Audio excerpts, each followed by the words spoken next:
اعوذ باللہ من الشیطان الرجیم بسم اللہ الرحمن الرحیم رب اشرح لی صدری ویسر لی امری واحلل عقدۃ من لسانی یفقهوا قولی رب زدنی علما وقال اللہ تبارک وتعالی فی کلام المجید وَلَقَدْ نَصَرَكُمُ اللَّهُ بِبَدْرٍ وَأَنْتُمْ أَذِلَّةٌ فَاتَّقُوا اللَّهَ لَعَلَّكُمْ تَشْكُرُونَ وقال تعالی استغیثون ربکم فاستجاب لکم انی ممدکم بألف من الملائکۃ مردفین صدق اللہ العظیم۔ محترم ناظرین، آج کا میرا موضوع ہے یوم الفرقان۔ 17 رمضان کو جو اللہ کے نبی صلی اللہ علیہ وسلم نے جنگ بدر جو لڑی ہے، اسی 17 رمضان کو جو اسلام کی سب سے پہلی جنگ لڑی گئی اس کا نام ہے جنگ بدر یا غزوہ بدر کہتے ہیں اس کو۔ اور اس دن کو یوم الفرقان بھی کہتے ہیں۔ یوم الفرقان کے معنی یہ ہوتا ہے کہ یوم معنی ہوتا ہے دن، فرقان معنی ہوتا ہے کہ حق اور باطل کرنے میں فرق کرنے والا، یعنی یہ وہ دن ہے کہ جس دن حق اور باطل کا فرق نمایاں ہو گیا۔ جنگ بدر اسلام کی یہ پہلی بڑی جنگ تھی جو 17 رمضان کو 2 ہجری میں واقع ہوئی اور آج کی تاریخ میں 13 مارچ 624 عیسوی کو واقع ہوئی۔ یہ مدینہ منورہ سے تقریباً 80 میل دور ایک مقام بدر ہے، وہاں پر یہ واقع ہوئی۔ اور اس کا پس منظر یہ ہے کہ جب نبی صلی اللہ علیہ وسلم اور صحابہ کرام پر ظلم و ستم بہت زیادہ ہو گیا مکہ کے اندر، اور ان کو مجبور کر دیا گیا، مکہ سے جلا وطن کر دیا گیا، اور اللہ کے نبی صلی اللہ علیہ وسلم اپنے صحابہ کی جماعت، چند صحابہ کی جو جماعت تھی ان کے ساتھ ہجرت کر گئے مدینہ منورہ۔ تو ہجرت کرنے کے جب اللہ کے نبی صلی اللہ علیہ وسلم نے اپنے صحابہ کے ساتھ جب مکہ چھوڑ دیا تو کفار مکہ کی دشمنی اور بڑھ گئی۔ انہوں نے اور ٹھان لیا کہ ہم مسلمانوں کو جو ہے پوری طرح سے ختم کر دیں، مٹا دیں گے۔ اللہ کے نبی صلی اللہ علیہ وسلم مدینہ منورہ پہنچ چکے تھے۔ اس جنگ کی شروعات اس طرح سے ہوئی کہ مدینہ منورہ سے ایک قافلہ جو قریش مکہ کا آ رہا تھا مدینہ منورہ سے مکہ کی طرف، اس کے ابو سفیان کی قیادت میں، تو اس قبیلے کو نبی کریم صلی اللہ علیہ وسلم نے روک دیا، اور یہ خبر پورے مکہ میں پھیل گئی، اور مکہ والے بہت تیز میں غصے میں ہو گئے، بہت غصہ ہو گئے، اور ابو جہل جو سردار تھا مکہ کا، اس کی قیادت میں 1000 کا لشکر وہاں سے روانہ ہو گیا، اور یہ خبر نبی کریم صلی اللہ علیہ وسلم کو پہنچی کہ اب تو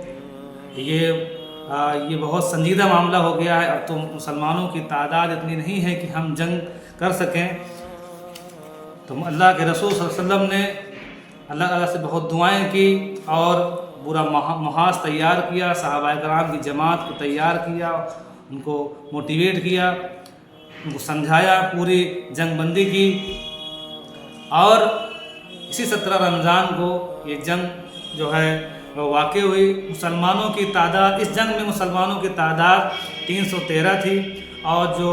لشکر مکہ سے آیا تھا دشمنان اسلام کا، اس کی تعداد 1000 تھی۔ مسلمان اس جنگ کی وجہ یہ تھی کہ مسلمانوں پر مکہ میں ہونے والے جو ظلم و ستم جو ہو رہے تھے اس کو یہ اور مزید بڑھانا چاہتے تھے، اور جو قریش کے بڑے بڑے سردار تھے ان کا غرور اور اسلام دشمنی بہت آگے بڑھ چکے تھے، اور وہ یہ چاہتے تھے کہ اسلام کے ماننے والے نبی صلی اللہ علیہ وسلم اور ان کے ماننے والے پوری طرح سے دنیا سے مٹ جائیں۔ اور اس جنگ کا نتیجہ یہ ہوا کہ مسلمانوں کو شاندار فتح حاصل ہوئی، اور اس جنگ میں یہ ہوا کہ قریش کے 70 افراد قتل کر دیے گئے اور 70 افراد کو قیدی بنا لیا گیا۔ مسلمانوں کی جماعت میں بھی 14 افراد شہید ہو گئے، لیکن اللہ تعالیٰ نے اس جنگ سے مسلمانوں کو ہمت دی، ان کی ہمت افزائی کی، ان کا حوصلہ افزائی کی۔ اس فتح نے مسلمانوں کو اخلاقی، روحانی اور سیاسی طور پر بڑا اسٹرانگ کر دیا، بڑا مضبوط کر دیا۔ اس دن جو جنگ بدر ہوئی، اس موضوع پر بولنے کا مقصد یہ ہے، اور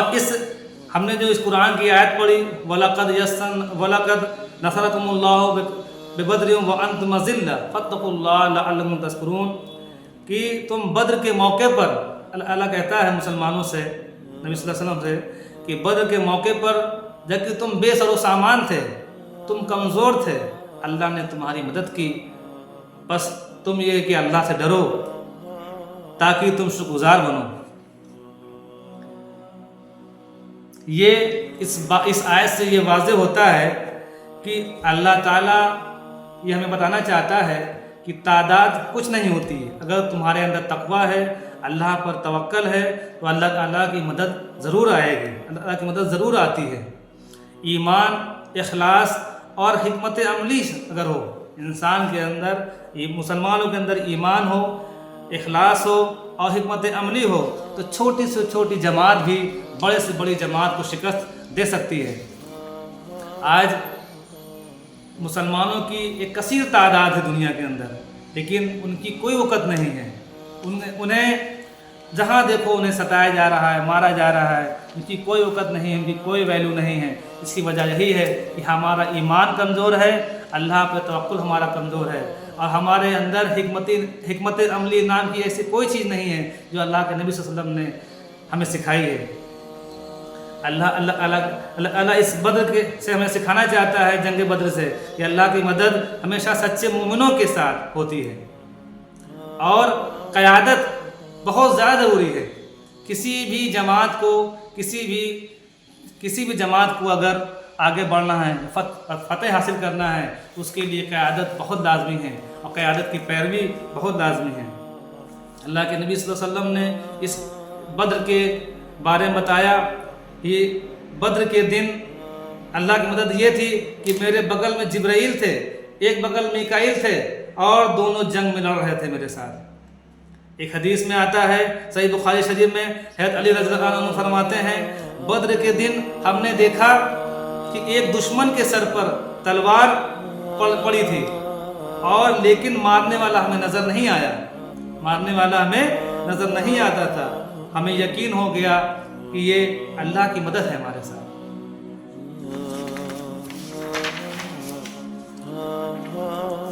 قرآن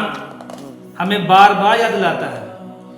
قرآن اللہ کا جو کلام ہے ہمیں یہ بار بار یاد دلاتا ہے کہ ایمان، تقویٰ اور صبر اگر ہمارے اندر ہے تو اللہ کی مدد ضرور آتی ہے، اللہ کی مدد نازل ہوتی ہے۔ لیکن افسوس کی بات یہ ہے کہ آج مسلمانوں کی ایک بہت بڑی جماعت موجود ہے، لیکن اللہ کی مدد نہیں آ رہی ہے۔ آج ہماری مسجدوں پر نشانے بنائے جا رہے ہیں، ہمارے مدرسوں پر نشانے بنائے جا رہے ہیں، ہمارے مدرسے ضد پر ہیں، وقف بورڈ ضد پر ہے، مسلمانوں کو جہاں دیکھو ستایا جا رہا ہے، مارا جا رہا ہے، گھروں کو مسمار کیا جا رہا ہے، لیکن ہمارے اندر اتنی ایمانی قوت نہیں ہے کہ ہم اس ظلم ستم کا سامنا کر سکیں۔ ہمارے اندر ایمانی کیفیت اتنی کمزور ہو چکی ہے، توکل اتنا کمزور ہو چکا ہے اللہ تعالیٰ پر کہ ہم ہر جگہ ذلیل رسوا ہو رہے ہیں۔ اللہ تعالیٰ ہمیں اس بدر سے یہ پیغام دے رہا ہے کہ آج بھی اگر مسلمان ایمان، تقویٰ، اخلاص کے ساتھ اٹھیں تو دنیا کی بڑی سے بڑی طاقت کے سامنے بڑی سے بڑی طاقت بھی ان کے سامنے ہیچ ہو سکتی ہیں۔ اللہ کی مدد تعداد سے نہیں آتی ہے، اللہ کی مدد سچی نیت سے آتی ہے، ایمان اور توکل پر آتی ہے۔ اگر ہمارا ایمان اللہ پر موجود ہے، اگر ہمارا توکل اللہ پر بہت اسٹرانگ ہے، مضبوط ہے، ہمیں یہ یقین ہے کہ اللہ کی مدد شامل حال ہے، اللہ کی مدد ضرور آئے گی، تو انشاءاللہ وہ دن دور نہیں جس دن پھر سے اسلام غالب ہوگا اور پھر شروع ہوگا۔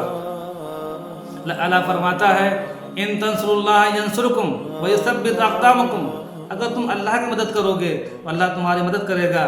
اور تمہارے قدم جما دے گا۔ اللہ کی مدد سے کیا مطلب ہے؟ اللہ کی مدد سے مراد یہ ہے کہ اگر اللہ کے دین کی مدد کرو گے، اللہ کے دین کی اشاعت، اللہ کے دین کی تبلیغ، اور دین جہاں جہاں مٹ رہا ہے وہاں پر دین کو غالب کرنا، دین کو فروغ دینا، جہاں جہاں اسلام پہ وار ہو رہا ہے اس کو ہم فیس کریں، اسلامی تعلیمات کے جیسے علم حاصل کر کے اس کا ہم مقابلہ کریں، تو اس سے یہ ہو سکتا ہے کہ اللہ کے دین کی مدد ہو سکتی ہے، کہ اللہ ہماری مدد کرے گا اور ہمارے قدم جما دے گا۔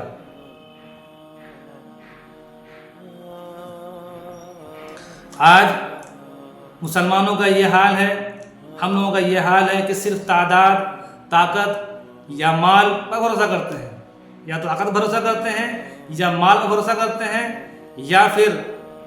ہم تعداد پر بھروسہ کرتے ہیں کہ ہماری تعداد کتنی ہے، یہاں تعداد کم ہے وہاں تعداد زیادہ ہے، ہمارا یقین اس پر ہے۔ مگر بدر کی جو لڑائی ہے ہمیں یہ سبق دیتی ہے کہ سب سے بڑی طاقت اللہ کی ہے اور وہ اللہ پہ توکل کی ہے۔ اگر مسلمانوں کا اللہ پہ توکل نہ ہوتا، اتنی کم تعداد 313 اور 1000 دشمن، اللہ تعالیٰ نے ان کی مدد کی، بے سر و سامان، نہ کوئی زرہ، نہ کوئی گھوڑے، کوئی بے سر و سامانی کے مسلمان میدان جنگ میں اتر گئے اور اللہ تعالیٰ نے ان کی مدد کی اور فتح یاب ہوئے۔ اس جنگ بدر سے ہمیں یہ سبق ملتا ہے کہ آج بھی مسلمانوں کے اندر یہ ایمانی کیفیت اگر پیدا ہو جائے کہ وہ صرف اللہ پہ توکل کریں، کسی اسباب پہ توکل نہ کریں، تو آج بھی اللہ تعالیٰ کی مدد، آج بھی اللہ کے فرشتے نازل ہو جائیں گے۔ جس طرح اللہ قرآن نے فرمایا کہ ہم نے 1000 فرشتوں کو اتار دیا، نازل کر دیا، اور یہ جنگ، ہاری ہوئی جنگ کو تبدیل کر دیا فتح میں۔ آج اور اس جو ہے جنگ بدر سے کچھ ہمیں پیغام ملتا ہے۔ ایک یہ کہ اتحاد اور اطاعت قیادت بہت ضروری ہے۔ بدر میں صحابہ اکرام رضی اللہ علیہ اجمعین نبی کریم صلی اللہ علیہ وسلم کی قیادت میں، مکمل قیادت میں اعتماد کیا اور کوئی اختلاف نہیں کیا۔ آج امت مسلمہ کا حال یہ ہے کہ بکھری ہوئی ہے، ہر فرقہ اپنی الگ دعوت دے رہا ہے، ہر ملک الگ کام کر رہا ہے، اور ہر ایک قیادت اپنا الگ کام کر رہی ہے، ہر ایک جماعت دوسری جماعت کی برائی کر رہی ہے۔ آج بھی اگر اتحاد پیدا ہو جائے، آج بھی قرآن و سنت پر عمل ہونے لگے، آج بھی لوگ ایک مقصد اور ایک دل ہو جائیں، تو بدر جیسی فتوحات، بدر جیسی جو ہے وکٹری اور جیت آج بھی ہو سکتی ہے۔ اور اس بدر کی جو جنگ ہے، اس سے ایک پیغام یہ بھی ملتا ہے کہ بدر والوں، یعنی کہ اس بات سے، یعنی اس جو ہے بدر کی لڑائی سے ایک بات یہ بھی پتہ چلتی ہے کہ بنا قربانی کے کامیابی نہیں ہے۔ مسلمانوں نے بدر کی لڑائی میں جو اپنے وطن کو چھوڑا، اپنے گھر کو چھوڑا، اپنے اہل و عیال کو چھوڑا، یہاں تک کہ اپنی جانیں تک قربان کر دی۔ آج ہم اپنا مال دینے کو تیار ہیں دین اللہ کے راستے میں، نہ اپنا وقت دینے کو تیار ہیں، نہ ہی اپنی جانیں دینے کو تیار ہیں۔ مال کی تو بہت دور کی بات ہے، جان کی تو بہت دور کی بات ہے، اپنا وقت نہیں دیتے ہیں اللہ کے راستے میں۔ اس بدر کا پیغام یہ بھی ہے کہ آج بھی اسلام قربانی مانگتا ہے، وقت کی، مال کی، خواہشات کی۔ آج بھی ہم وقت کی قربانی دیں، مال کی قربانی دیں، خواہشات کی قربانی دیں، آج بھی وہی فتح حاصل ہو سکتی ہے۔ صرف تقریروں سے نہیں ہوگا ایسا کچھ، عملی قدم سے دین زندہ ہوتا ہے۔ آج ہم مسلمانوں کا یہ حال ہے، بڑی بڑی تقریریں ہوتی ہیں، بڑی بڑی گفتگویں ہوتی ہیں، ڈیبیٹ ہوتی ہے، مباحثے ہوتے ہیں، اس سے کوئی نتیجہ حاصل نہیں ہوتا ہے۔ اور جنگ بدر کا ایک پیغام یہ بھی ہے کہ آج کے مسلمانوں نے دعا کو، اللہ کے رسول نے جنگ بدر کی رات میں خود دعائیں کی، اللہ سے مدد مانگی، اے اللہ یہ تھوڑی سی جماعت ہے، اگر یہ مٹ جائے گی تو تیرا نام لیوا کوئی نہیں ہوگا، آج کے بعد تیرا نام لیوا کوئی نہیں ہوگا۔ آج کے مسلمانوں نے دعا کو رسمی بنا دیا ہے، اللہ کے رسول نے دعا سکھائی ہے کہ جب بھی پریشان ہو، کوئی مصیبت میں ہو تو اللہ سے دعا کرو۔ آج کے مسلمانوں نے دعا کو رسمی بنا دیا ہے۔ بدر ہمیں سکھاتا ہے کہ دعا مانگو، آنسو بہاؤ، اللہ پر یقین رکھو، پھر وہ ناممکن کو ممکن کر دے گا۔ اس جنگ بدر کا یہ خلاصہ ہے کہ جنگ بدر میں سب سے بڑی ہمیں سیکھ یہ ملتی ہے کہ ایمان سب سے بڑی طاقت ہے، سب سے بڑی ایمان کی طاقت ہے، اور اللہ کی مدد سب سے بڑی اہم چیز ہے۔ قربانی کے بغیر دین نہیں ہے، قربانی کے بغیر دین نہیں پھیلتا۔ نمبر 4، اتحاد میں برکت ہے۔ نمبر 5 پیغام یہ ہے کہ قیادت کی اطاعت فرض ہے، یعنی ہمارا کوئی امیر ہے، ہماری جماعت کا کوئی امیر ہے، ہماری کوئی قیادت ہے، ہمارا کوئی لیڈر ہے، تو اس کی اطاعت فرض ہے۔ اور سب سے بڑھ کر اللہ پر توکل، یہ کامیابی کی کنجی ہے۔ یہ جنگ بدر، یہ 17 رمضان کو جو جنگ بدر ہوئی، اس کا پیغام یہی ہے جو ہم نے بتایا آپ کو۔ اس دن کو یوم الفرقان کہا جاتا ہے۔ یہ بہت اہم دن ہے، یعنی کہ حق و باطل کرنے والا دن، ایسا دن جس دن حق اور باطل کا نمایاں ہو گیا، جس دن حق اور باطل نمایاں ہو گیا، اس دن کو یوم الفرقان کہا جاتا ہے۔ اللہ تعالیٰ سے دعا ہے کہ ہمارے اندر بھی وہی ایمان پیدا فرمائے جو ایمان صحابہ کے دلوں میں تھا، اور اللہ تعالیٰ ہماری بھی نصرت اور مدد عطا فرمائے، آمین۔